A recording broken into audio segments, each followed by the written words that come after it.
കുഴപ്പമില്ല. ഇങ്ങനെ ഫുള്ള് അടിയും കാര്യമൊക്കെ ആണോ ഫൈറ്റും?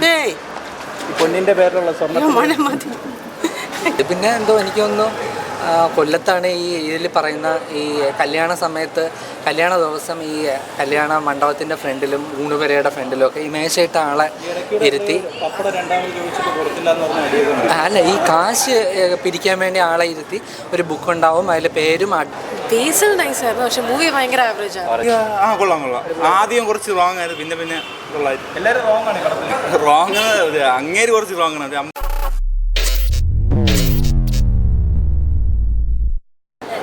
കോമഡി എങ്ങനെ ബേസിൽ എങ്ങനെ ഉണ്ടായിരുന്നു? ആണോ?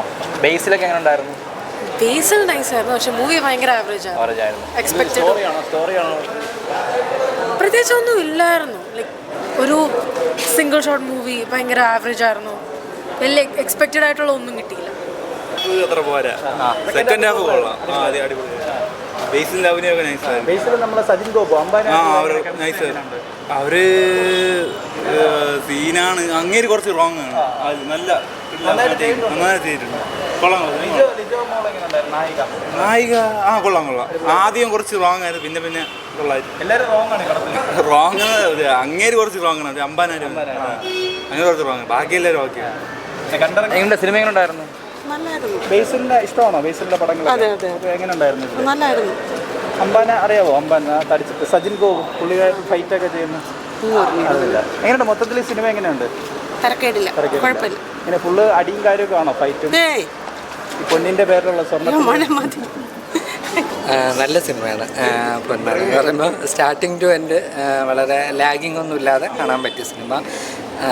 പിന്നെ കൊല്ലത്തുകാർ ശരിക്കും പോയി അടിപ്പടം അല്ലെങ്കിൽ ഒരു സ്ത്രീധനം അല്ലെങ്കിൽ ഒരു അങ്ങനെയൊക്കെ വരുമ്പോൾ ഒരു ബേസ് ഒരു ബാക്ക്ഡ്രോപ്പ് കൊല്ലം എടുക്കുന്നത് എന്തുകൊണ്ട് അങ്ങനെ തോന്നുന്നത്? അങ്ങനെയില്ല. ഇത് പിന്നെ എന്തോ എനിക്കൊന്നു കൊല്ലത്താണ് ഈ ഇതിൽ പറയുന്ന ഈ കല്യാണ സമയത്ത് കല്യാണ ദിവസം ഈ കല്യാണ മണ്ഡപത്തിൻ്റെ ഫ്രണ്ടിലും ഊണുപുരയുടെ ഫ്രണ്ടിലും ഒക്കെ ഈ മേശയിട്ട ആളെ ഇരുത്തി അല്ല ഈ കാശ് പിരിക്കാൻ വേണ്ടി ആളെ ഇരുത്തി ഒരു ബുക്ക് ഉണ്ടാവും, അതിൽ പേരും അഡ്രസ്സും സഹിതം എഴുതുന്നത് ഞാൻ കൊല്ലത്ത് കണ്ടു. ഒരുപാട് കല്യാണങ്ങൾക്ക് പോയിട്ടുണ്ട്. മാത്രമല്ല പിന്നെ അവരുടെ വീട്ടിലെ കല്യാണം നടക്കുമ്പോൾ അവർ ഈ ബുക്ക് എടുക്കും. ബുക്ക് എടുത്തിട്ട് ഇന്ന ആളെ എത്ര രൂപ തന്നു എന്ന് നോക്കിയിട്ട് എഴുതുന്നുണ്ട്. അത് സീരിയസ് ആയിട്ട് കാണിക്കുന്നത്. അത് ഇതിൽ തമാശയല്ല, അങ്ങനെ നടക്കുന്നുണ്ട്. അപ്പം ഇതൊക്കെ നോക്കിയിട്ടായിരിക്കും ഒരു കല്യാണത്തിന് ഇത്ര വരവ് വരും, ഇത്ര ചിലവ് അപ്പം മാനേജ് ചെയ്യാന്നൊക്കെ അവർ തീരുമാനിക്കുന്നതായിരിക്കും. ഈ കഴിച്ചവർ രണ്ടാമതിരുന്നൂടോ? അങ്ങനെയൊന്നുമില്ല. അതൊക്കെ ചുമ്മാ പറയുന്നത്. അതൊക്കെ അങ്ങനത്തെ അതൊക്കെ ഈ സിനിമയിൽ ചിലപ്പോൾ സറ്റേറിക്കായിട്ട് കാണിക്കുന്നതായിരിക്കും. അല്ലാതെ അങ്ങനത്തെ പ്രശ്നമൊന്നുമില്ല. ഈ ഒരു സംഭവമുണ്ട്, അത് മിക്കവാറും മറ്റ് ജില്ലക്കാർക്ക് പുതുമയായിരിക്കും. പിന്നെ നല്ലൊരു പാട്ടുണ്ട് ഈ സിനിമ തുടങ്ങുമ്പോൾ.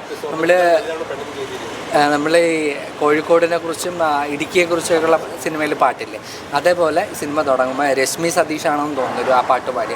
നല്ലൊരു പാട്ട് വേണമെങ്കിൽ കൊല്ലത്തുകാർക്ക് അതിനെ ഒരു ദേശീയ ഗാനമാക്കി മാറ്റാം. അത്രയ്ക്ക് നല്ല മ്യൂസിക് ഡയറക്ടർ ആരാണെന്ന് എനിക്കറിയില്ല, പക്ഷെ നന്നായിട്ട് ഇതുണ്ട്. പിന്നെ ഈ സിനിമയുടെ ഇതെന്ന് പറയുമ്പോൾ ബേസിലാണ് അതിൻ്റെ മെയിൻ ആള്. പിന്നെ തൊട്ടതെല്ലാം പൊന്നാണെന്നാണ് പറയുന്നത്. ട്രാവൻകൂട് ഷാപ്പ് കഴിഞ്ഞിട്ട് അതിലും നല്ല ഇതല്ലേ ബേസിൽ. പിന്നെ ഇത് അത് കഴിഞ്ഞ് വേറൊരു നല്ലൊരു ബേസിൻ്റെ നല്ല ഒരു നെഗറ്റീവായിട്ടൊക്കെ നമുക്ക് തോന്നും. പക്ഷേ പിന്നീട് സൂട്ടബിളാണ് തീർച്ചയായിട്ടും. ഒരിക്കലും അല്ല ബേസിൽ അല്ലാതെ വേറെ ആര് ചെയ്താലും ഈ ക്യാരക്ടർ അത്ര നന്നായിട്ട് വരില്ല. നല്ല ഇതാണ്. പിന്നെ ഉള്ളത് ലിജോ മോൾ. അവർ ശരിക്കും എനിക്ക് തോന്നുന്നു മലയാള സിനിമ നേരെ ഉപയോഗിച്ചിട്ടില്ല. അത്രയ്ക്ക് നല്ലൊരു ആക്ട്രസ്സാണ് ലിജോ മോൾ. പിന്നെ അയാൾ സജിൻ ഗോപു പിന്നെ പുള്ളിയുടെ മുമ്പുള്ള സിനിമകളിലെ മാതിരിയുള്ള ഒരു കഥാപാത്രം. അതിൽ പ്രത്യേകിച്ച് എടുത്തു പറയാനുള്ള ഇതിൽ വ്യത്യസ്തമായിട്ടുള്ള അഭിനയമൊന്നുമില്ല. പിന്നെ അതിൽ കുറേ കഥാപാത്രങ്ങളുണ്ട്. ഇവരുടെ കൂട്ടുകാരൊക്കെ അഭിനയം എല്ലാവർക്കും ഒരു പ്രാധാന്യം കൊടുത്തിട്ടുണ്ട് ആ സിനിമയിൽ. പിന്നെ ഈ സ്ത്രീധനത്തിനെതിരെ ഉള്ള ഒരു ബോധവൽക്കരണം കൂടെയാണ് സിനിമ. പിന്നെ അതുകൊണ്ട് ഇനി കല്യാണം കഴിക്കാൻ പോകുന്ന പെൺപിള്ളേരും അവരുടെ രക്ഷകർത്താക്കളൊക്കെ നിർബന്ധമായിട്ടും വന്ന് കാണണമെന്നാണ് പറയുന്നത്. അങ്ങനെയുള്ള ഇത് കാണിക്കുന്നുണ്ട്. പിന്നെ പണ്ടത്തെ കല്യാണ ചിലവൊന്നുമല്ല ഇപ്പം തന്നെ പെൺകുട്ടികൾ അച്ഛനും അമ്മയും കാശില്ലെങ്കിലും പെൺകുട്ടികൾ തന്നെ അങ്ങോട്ട് പറയും എനിക്ക് പ്രീ വെഡ്ഡിങ് ഷൂട്ട് വേണം, പോസ്റ്റ് വെഡ്ഡിങ് ഷൂട്ട് വേണം. പിന്നെ പണ്ടൊന്നും നമുക്ക് കേട്ട് കേൾവിയില്ലാത്ത നോർത്ത് ഇന്ത്യയിൽ മാത്രമുള്ളതാണ് ഈ മെഹന്തി എന്നൊക്കെ പറയുന്ന ചടങ്ങ്. ഇപ്പോൾ അതൊക്കെ ഉണ്ട്. ഈ അച്ഛനും അമ്മമാരുടെ പോക്കറ്റ് കയറാൻ വേണ്ടി മക്കൾ അങ്ങോട്ട് പറയും എൻ്റെ കൂട്ടുകാരിയുടെ അല്ലെങ്കിൽ അവരുടെ കല്യാണത്തിന് മെഹന്തി ഉണ്ടായിരുന്നു, അതുണ്ടെങ്കിൽ ഞാൻ കല്യാണത്തിന് സമ്മതിക്കുള്ളൂ എന്ന് പറയുന്ന പെൺപിള്ളേരുണ്ട്. മാത്രമല്ല നമ്മൾ സ്ത്രീധനം പുരുഷന്മാരെ തന്നെ കൂട്ടപ്പെടുന്നത്. എനിക്ക് നേരിട്ട് നമ്മളെ ചുറ്റുവട്ടത്ത് നോക്കുമ്പോൾ തന്നെ തിരുവനന്തപുരത്ത്, എനിക്ക് മറ്റുള്ളവരുടെ കാര്യം അറിഞ്ഞുകൂടാ, ഞങ്ങളുടെ അയൽപക്കത്ത് തന്നെ പെൺകുട്ടികളുണ്ട്. ചേച്ചിക്ക് 50 പവൻ ഇട്ടുകൊണ്ട് എനിക്കിനി 50 പവന് കുറയാതെ ഇട്ടില്ലെങ്കിൽ ഞാൻ കല്യാണത്തിന് സമ്മതിക്കില്ല എന്ന് പറയുന്ന പെൺകുട്ടികളുണ്ട്. അങ്ങനെയൊക്കെയുള്ള ഒരു സ്ത്രീധനത്തിനെതിരെയുള്ള ഒരു ബോധവൽക്കരണം കൂടെയാണ് സിനിമ. അങ്ങനെയൊക്കെ കണ്ട രസമായിരിക്കും. പക്ഷേ ലാഗിങ് ഒന്നുമില്ല. സ്റ്റാർട്ടിങ് ടു എൻ്റെ ഒരു സ്റ്റണ്ടൊക്കെ എനിക്ക് നാടൻ തല്ലാണ് ഈ സിനിമയിൽ കാണിക്കുന്നത്. നമ്മളെ കള സിനിമയിൽ ഒരു നാടൻ അടിയില്ലേ ടോബിനോയും മറ്റേ പയ്യനുമായിട്ട്, അതേപോലെ റിയലിസ്റ്റിക് ആയിട്ടുള്ള അടിയാണ്. അതായത് ചെളിയിലും അതിലും ഉള്ളിൽ കിടന്നുള്ള അടി, അങ്ങനത്തെ ഒരു നല്ലൊരു ഫിലിമാണ്. നല്ലൊരു സിനിമ. കോമഡിയൊക്കെ ആണോ? ബേസിലൊക്കെ എങ്ങനെ ഉണ്ടായിരുന്നു? നല്ല അഭിനയം തന്നെ. കൊള്ളാം കൊള്ളാം. ബേസിലൊക്കെ എങ്ങനെ ഉണ്ടായിരുന്നു? ബേസിലൊക്കെ എങ്ങനെ ഉണ്ടായിരുന്നു? നല്ല ഫൈറ്റും കാര്യമൊക്കെ എങ്ങനെയുണ്ട്? ഇവരുടെ ഒരു കെമിസ്ട്രി ഒക്കെ എങ്ങനെ ഉണ്ടായിരുന്നു? അടിപൊളിയായിരുന്നോ?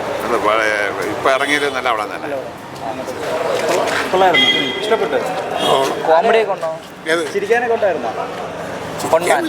സീരിയസ് ആയിട്ടുള്ള ഫൈറ്റും കാര്യമൊക്കെ എങ്ങനെയുണ്ട്? ഇഷ്ടപ്പെട്ടോ?